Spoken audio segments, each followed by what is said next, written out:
झेममात्रे कुटुंबाकडून मनापासून शुभेच्छा देतो। वारंवार समाजोपयोगी काम करत असताना एक साधा माणूस कुठपर्यंत पोहोचणं हे फक्त उदाहरण यांच्याकडून आपण घेऊ शकतो। आणि महेंद्र शेठबद्दल सांगायचं तर ते इंटरचं राष्ट्रीय लेवलला ते काम पाहत आहेत। अनेकांना जॉब देणं, अनेकांना नोकऱ्या देऊन त्यांच्यावर संस्कार घडवणं हे देखील त्यांनी या आपल्या पनवेल उरणमध्ये फार मोठ्या प्रमाणावर केलेलं आहे। आणि खरोखर अशा या नेत्याला मी एकविरा आईचरणी, आमच्या शांतादेवी चरणी आणि परमेश्वराचरणी प्रार्थना करेन की उदंड आयुष्य त्यांना लाभू दे, कारण समाजाची सेवा त्यांच्या चांगली घडू दे अशी देखील मी प्रार्थना करेन। आणि पुन्हा एकदा माझ्याकडून मनापासून महेंद्र शेठ नक्कीच 4 तारखेला तुम्हाला कळेल ज्या पद्धतीनं काम झालं आणि ज्या पद्धतीनं नागरिकांचा आक्रोश बघितला तर नक्कीच मला वाटतं पनवेल म्हणजे रायगड आणि मावळमध्ये बदल झाल्याशिवाय। दादा वडील सन्माननीय झेममात्रे साहेब यांना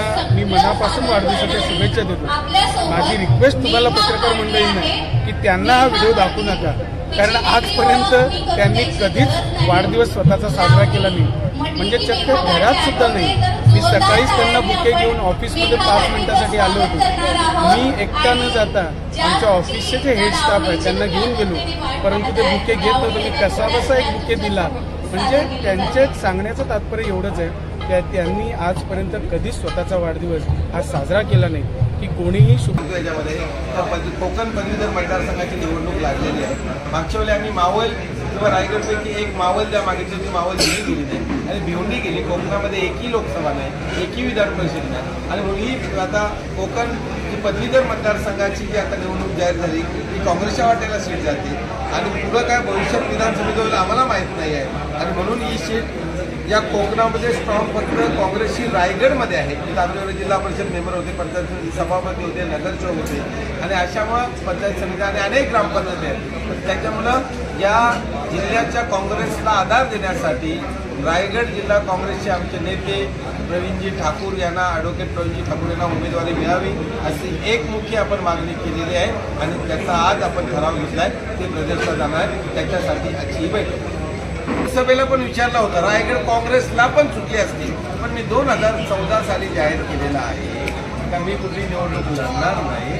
मी त्याच्यामध्ये किंगमेकरच्या भूमिकेमध्ये आहे का रायगडमध्ये आमदार 1-2 आणायचे आहेत, स्वतंत्र परिषदमध्ये हा मतदारसंघात त्यांना निवडून आहेत, ही ताकद ठेवून चालू। मी काय या वाढदिवस वगैरे निवडणुकीसाठी करतो असं नाही, लोकांची सेवा करण्याची ताकद देवाने दिली। तसं आता चंद्रकांत पाटील बोलले खैराबाद चांगला जास्त पैसे वाढले पाहिजे, ताकद वाढली पाहिजे।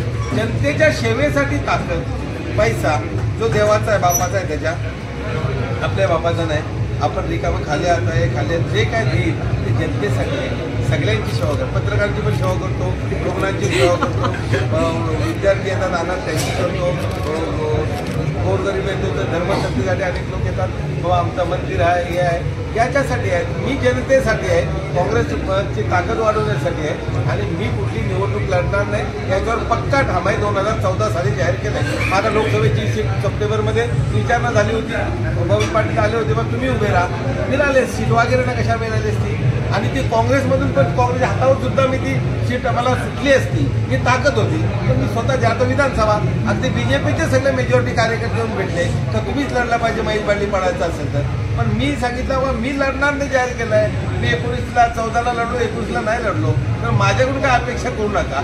लढायला आता अख्खा जनता सांगते, हा मतदारसंघ सांगते महेंद्र मी लढला पाहिजे, ते आमच्या जिल्ह्याच्या नेत्यांना वाटतं मी लढलं पाहिजे, पण आम्ही नवीन या आघाडीच्या याच्यात जर काँग्रेसला सीट सुटली तर नवीन उमेदवार उभा करून तो निवडून आणण्याची आमची ताकद आहे। तुम्हाला कि ये जो इलेक्शन हुआ ये मोदी सरकार विरुद्ध भारतीय जनता, तो ये इलेक्शन इंडिया आघाड़ी जीत रही है। अभी ये मौन में जा रहे हैं और अमित शाह गायब था बीच में, क्या हुआ अगर कुछ भी नहीं करते ईवीएम का टेम्परिंग तो यहाँ इंडिया आघाड़ी की सत्ता आने वाली है। सर जिस तरह से देखो ऐसा है कि बट सेकंड लोग सेलिब्रेट नहीं करते, क्योंकि पहले जो हमारे जो उत्पादन थे मेजॉरिटी वो पढ़े लिखे नहीं थे। 1 जून 2 जून 3 जून वो टीचर्स ने लिखे होते हैं, उस टाइम कोई पैदा नहीं होता ऐसा नहीं था, मैं लेकिन हम लोग 20 साल पहले से शुरू किया जो मेरा से, तो उसके बाद हर घर में जसं आद्य क्रांतिकारक वासुदेव कलम होता, तर 1 तारखेच्या वाढदिवसाचा आद्य क्रांतिकारक महेंद्र करताय. आता घराघरामध्ये वाढदिवस होतो. आज जाऊन लोक आई वडिलांची तारीख नाही ना, मग 1 जुलै आपल्या शाळेत तारीख, आई वडिलांना आज सन्मान दिला जातो. त्याच्यामुळे हा युनिव्हर्सल वाढदिवस आहे आणि त्याची सुरुवात आपण 20 वर्षापूर्वी 1 तारखेवर 2 तारखेवर 3 तारखेवर डाऊट घेतला जातो 7 तारखेपर्यंत. त्यावेळेला सुद्धा लोक जन्माला आले, काही काहीच्या तारखा लिहिल्या, काही काहीच्या नाही लिहिल्या, पण शिक्षकांनी लिहिल्या तारखांचा सेलिब्रेशन होत नव्हता. आज लाखोच्या संख्येने तुम्हाला पोस्टर दिसतील असतं आणि आज तुमच्या प्रत्येकाच्या घरामध्ये आई वडील आहेत, त्याची जरी तुम्ही सन्मानाचा तो वाढदिवस करताय, पण हा आपण एक त्याच्यामध्ये प्रात्यक्षिक केला. आणि महेंद्र भाईच्या निमित्तानं आज मला आम्ही म्हणायचं सकाळी माझ्या शिक्षकांना पुढे आले, आमचा पण वाढदिवस आहे, तुला आज लाखो लोक आमच्या भागाचे वाढदिवस साजरा. शेरगरमध्ये 500 लोकांचा वाढदिवस साजरा होणार आहे. कोपरमध्ये गेले तर तुमच्या बाजूच्या गावात 2000 लोकांचा साजरा होणार आहे. अलिबागमध्ये तुम्ही गेलं तर एक 10,000 लोकांचा वाढदिवस 1 जूनमध्ये साजरा होणार आहे. तर त्याच्यामुळे हा एक पायंडा आपण पाडला की ज्यांची तारीख नाही त्यांचा सुद्धा वाढदिवस साजरा झाला पाहिजे आणि त्या वाढदिवसानिमित्तानं काही समाजाच्या घटकांना आपण मदत केली म्हणजे हा उद्देश. शेवटी असं आहे का आता शेतकरी कामगार पक्षाने याच्यामध्ये कंबर कसलेली आहे. तिथं आता येऊन गेला तेव्हा त्यांना मी सुद्धा इच्छुक, आम्ही अलायन्स म्हणून लढायचं ठरलंय. आता जसं लढलो तसं जो उमेदवार ज्या पक्षाचा असेल मनोहर 2 नंबरला होतो, पण निर्णय काही होऊ शकतो, आदलाबदली होऊ शकतो. प्रीतम त्याच्यामध्ये इच्छुक आहे, पण आम्ही सगळ्या पनवेलच्या उरण आम्हाला काँग्रेसला 1 सीट द्या, इथं पण सीट द्या. आमचं तर म्हणणं आहे काँग्रेसला आम्हाला पनवेल पण द्या, उरण पण द्या, कुठेही द्या, अलिबाग द्या, आम्ही लढणार आहोत. पण अलायन्समधून सीट द्याल ते आम्ही लढणार आहोत, शेवटी श्रीवर्धन पण लढणार आहोत. त्याच्यामध्ये आमची मागणी आहे का आम्हाला आता कोकणमध्ये का आम्ही ताकद लावली तर जर तुम्ही पुढं त्याच्यामध्ये शिफ्ट शेअरिंगमध्ये काय प्रॉब्लेम असेल तर आम्ही दरवेळेला काम करणार नाही. 15 वर्ष राष्ट्रवादीचा काम केला, आता शिवसेनेचा झेंडा उचलला, मागच्या विधानसभेला काँग्रेसचा झेंडा उचलला आणि पुन्हा रुपयात येते खर्च आम्हाला करते, झेंडा पण आम्हाला लागते, अशी अवस्था आहे. त्याच्यामुळे आमचं म्हणणं आहे आम्हाला काँग्रेसला कुठेतरी लढू द्या.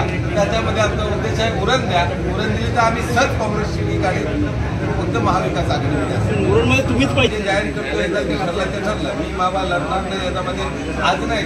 त्याची वाचता 2014 पासून मी 1000 वेळा केलेली आहे आणि मी त्याच्यावर पाणी तुम्ही काय आज तुम्हाला बीजेपी आरती येऊ शकते. जे काँग्रेस बीजेपीमध्ये आज कोण आहे, काँग्रेस होण्यात 80%. सगळे नेते येऊन मला भेटले तर तुम्ही लढा, मी लढणार तुम्ही लढा, तुम्ही लढा. सर अगर